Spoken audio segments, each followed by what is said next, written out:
Ek het op Nylstroom in die Waterberge, het ek matriek geskryf.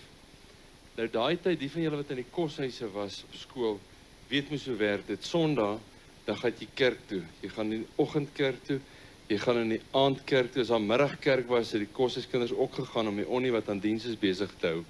Maar ons het kerk toe gegaan. En ons het nie geweet hoe gaan ons die tye omkry in die kerk nie. Nou daai tyd, wel die gebou staan vandag nog, fantastiese ou argiteks ontwerpte, ou gemeente met hierdie hoë galerye hierbo in die ouderlinge en die diakens, die pragtige houtwerk. En om ons koshuisseuns uitmekaar uit te hou, moes die een lot seuns hierbo in die diakens gaan sit en die ander lot seuns sit daarbo in die ouderlinge. En ons het besluit, maar ons sal cricket speel om hierdie diens verby te kry. Toe maak ons die reëling dat as hy dominee so maak, dan is dit 1 lopie. En as hy so maak, is dit 4. En as hy sy hand so hou, dan is dit 6. En enige teken wat hy so maak, dan is hy uit. Dan sit hy weer die ander koshuis se beurt.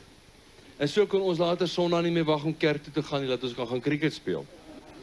Maar die dominee wat daai tyd so in 1973 daar was, hulle het vir hom geleer in die kweekskool, moet jy kort maak hier so. So ons het nooit 'n lekker skoor gekry nie. Hier by 30, 35 lopies, dan maak hy ou so. Dan is hy 'n ander koshuis se beurt. Maar die betrokke Sondag, nou moet ek sê in die week van die standaard sessies wetenskappe, oor wanneer gaan die dominee nou eers so maak. En die betrokke Sondag, toe wen my koshuis en ons kolf eerste. En daar's 'n besoekende predikant. Maar toe daai ou op hy preekstoel klim, kyk toe hy sy mond oopmaak, hy het nie tyd gemors, hy gee vir ons 3, 4 sulke vinnige enkellopies. En daarna is dit net 4. En so nou en dan is dit 6. Maar dan kom hy terug, hak hy weer so 3, 4, 5 sulke enkellopies. En toe ons oë uitvee, toe lê ons skor op 141. Toe maak hy ou die eerste keer so. Nou is dit hierdie ander koshuis se beurt. En daai dominee preek dat die spoegspat, ons Joel Cricket hier oor die ouderlinge en die diakens se koppe. En ons hoop en bid net die lot kom nie by 141 nie. En so gaan hy dominee aan met sy enkellopies en hy gooi sulke 4. En toe skielik hak hy vas en hy gooi 'n klomp 6. En ons hoop en bid, hulle kom nie by 141 nie.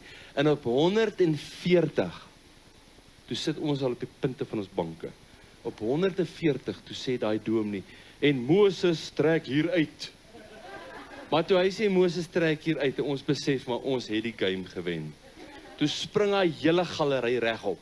Hy skree, yes, vir Moses.